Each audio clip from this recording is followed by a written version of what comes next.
Hello and welcome to this Chaplain Raphael painting video that I spontaneously decided to throw together after finally sitting down and watching, well, more like cramming the entirety of Angels of Death over on Warhammer Plus.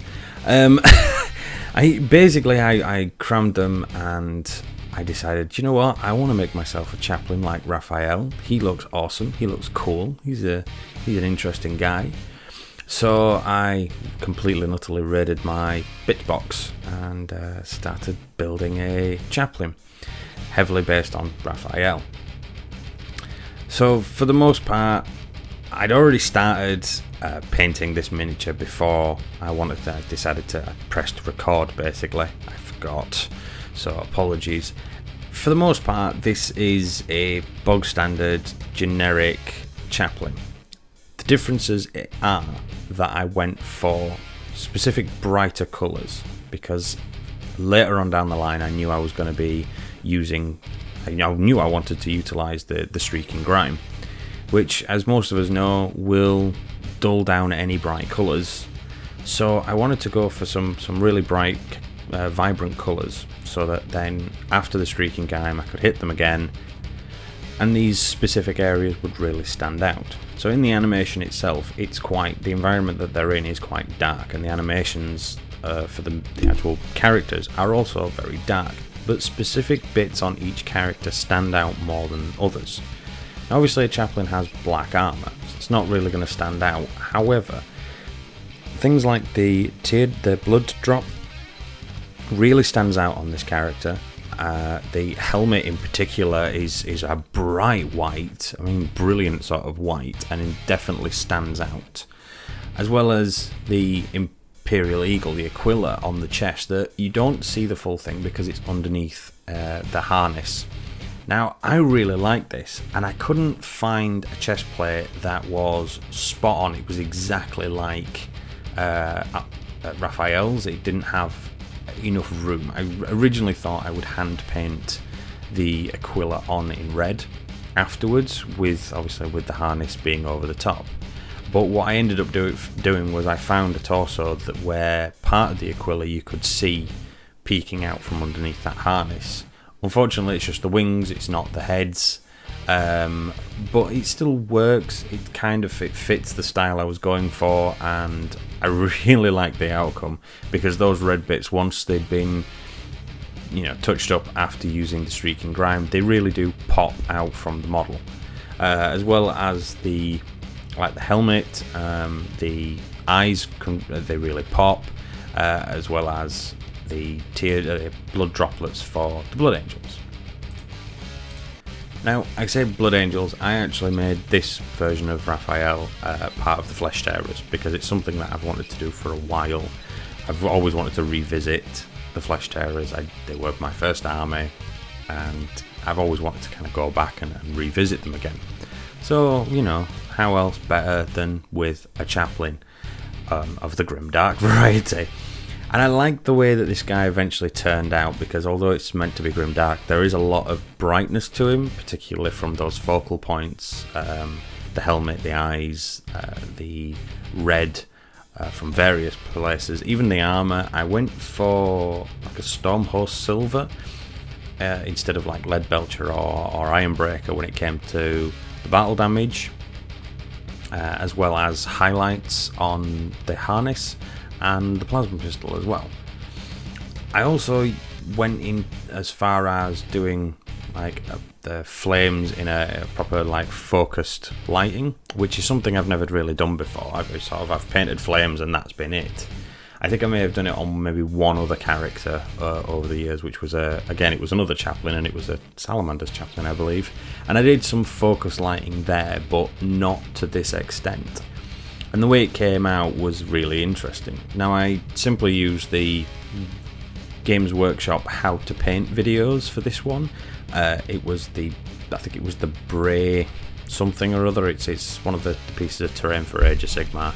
Really easy to follow, free paints, it's mostly dry brushing, and it worked really well. It made the flames look really cool, and it also added another light source, which was really interesting. Now, as you can see, I'm currently going over the helmet for, I think this was the third time.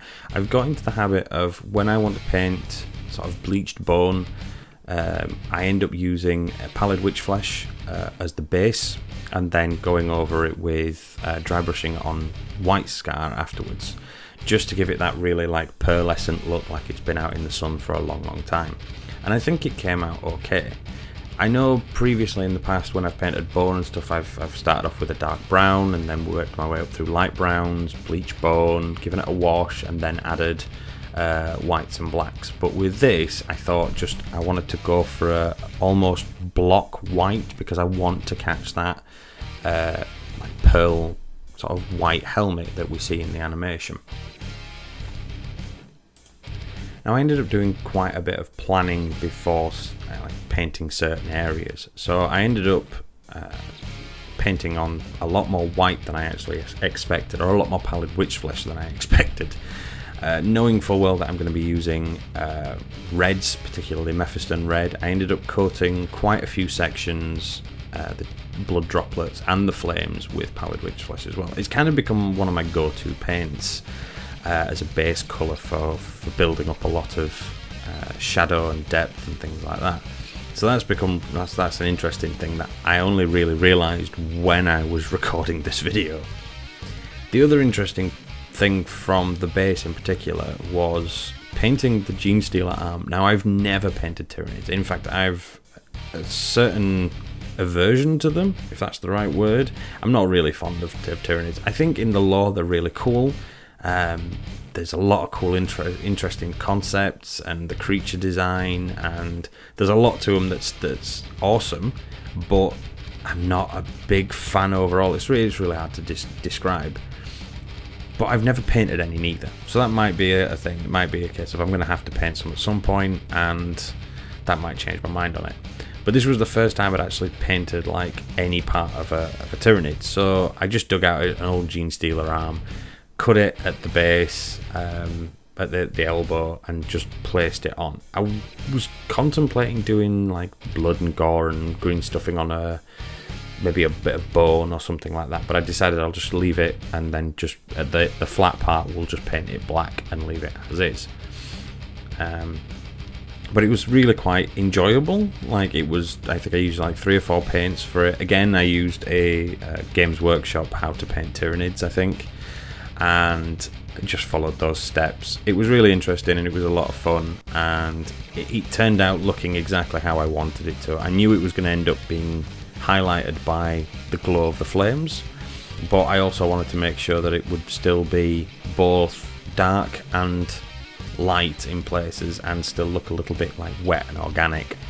So that was really interesting, and I did also add an extra part on the other side of the base to give it that sort of feel, like the old Aliens feel, like, you know, things are growing out of the walls and stuff like that, prior to adding some texture paint, just to add more to the environment on the base.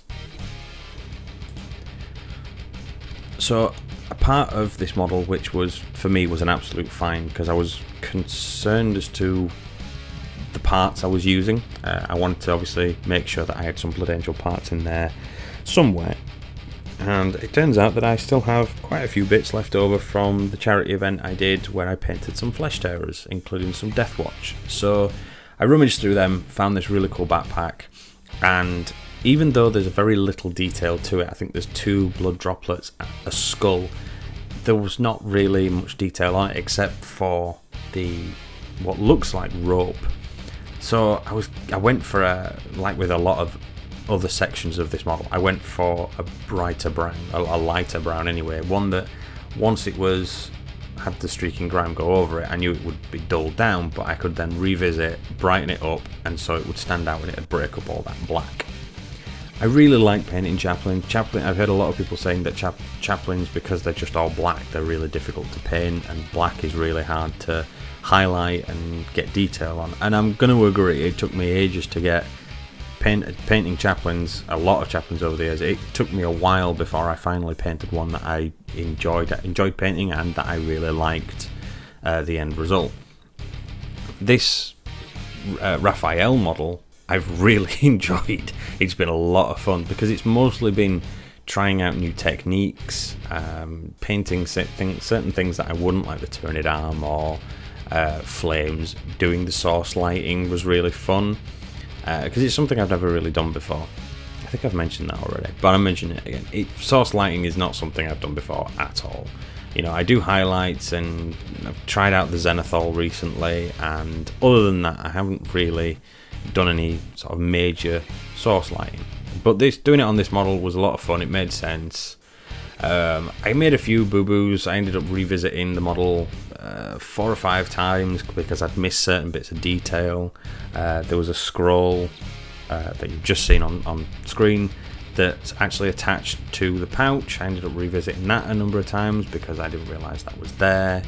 I almost forgot to put the basing material on the texture paint, which I'd planned from the very beginning because I wanted to give it a sort of sewers environmental, or possibly just like underhive, not on the something that's not on the surface. So I ended up adding quite a bit of that, covering up where the Tyrannid growth was, if you could call it anything. And I mean, at the end, by the time the model's finished, that texture paint was dulled right down due to the streaking grime. But it still looks wet, it still looks very natural, and it was a lot of fun. Once I've got most of the base layers done, and by base layers I mean like, you know, block colours for things like the helmet and shoulder pads, the croziers, the golds and everything else, it got to the point where it was just a lot of some dry brushing, not a lot, but a bit of dry brushing, and just making those final touches ready for the streaking grime. Now, I made the mistake of thinking, oh well, I'm gonna paint the flames and then I'm gonna put the streaking grime on. So I actually ended up getting out some paints ready to paint the flames, started painting them, and then had to stop and go over one of the flames because I started painting it red, and it would have just been messy if I'd have carried on the way I was going. So I did make a couple of boo-boos in this, but they were easy fixes. You know, it's paint at the end of the day, it will come off. Now, using the streaking grime on this model just reminded me of the first time I ever used it, and there was so much anxiety around using it, and I was really like nervous. Like, first time using a new paint in like 20 odd years. I wasn't completely sure that it would work the way I wanted it to, but in actual fact what ended up happening was this just reminded me that it's actually really easy to use, it's a lot of fun, and it looks really cool. Like, even once it's dried as is without using the paint thinner, it looks really, really cool. So I think I'm going to probably use it a lot more. There is a plan to do a bit of a small crusade army based around the Angels of Death, spoiler alert, with obviously this model, this Raphael model. So I think I'm going to do that with all of them. Like, they're all going to get the streaking grime. I'm probably going to try and get hold of a more browny ready one, you know, more maroon, because I think that would work better for Flesh Tearers. The one I've got has a bit of a, it's dirty, it makes things look grim and dark and dirty, but it has a bit of a green tint to it. So I'm probably going to go for something more brown, more maroon kind of colouring.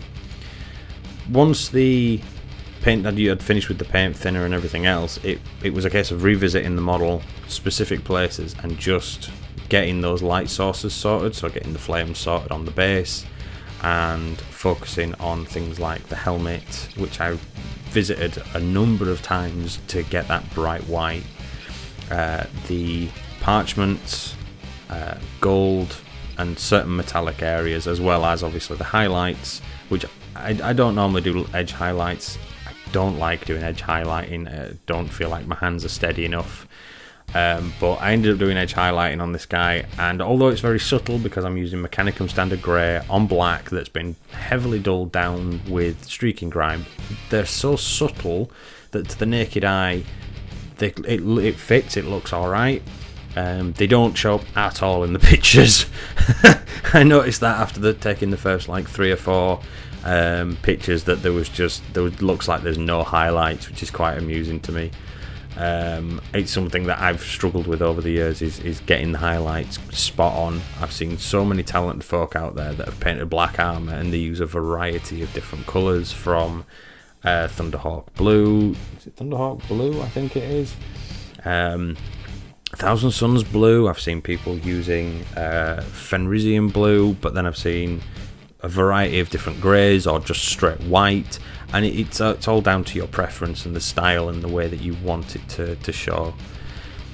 Like I said, for the main point for this model was getting those focus points, because I wanted to make it look as close to the animation as possible. Obviously it's an impossible task, but I was able to get certain parts of it to really stand out, which meant that obviously the model has the look that I wanted it to.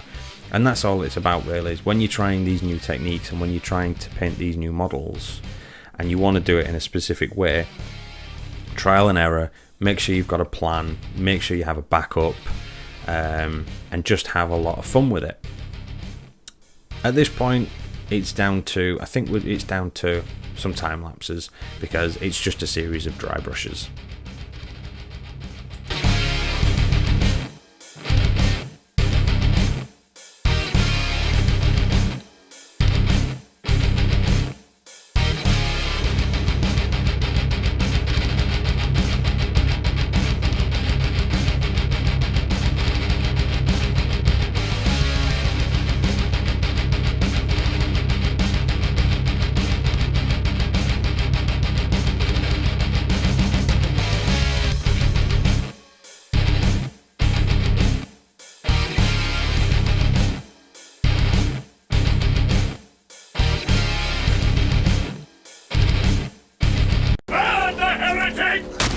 Kill the mutants!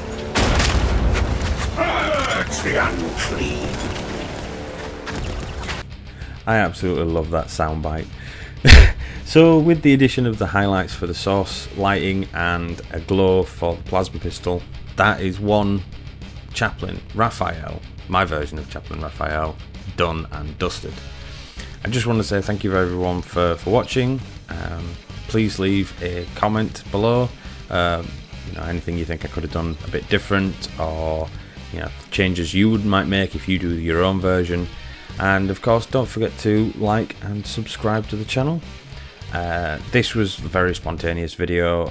It's the start of the Flesh Terrors mini project, I guess, so expect more to come at a later date. As always, thank you very much, and I'll see you all again next.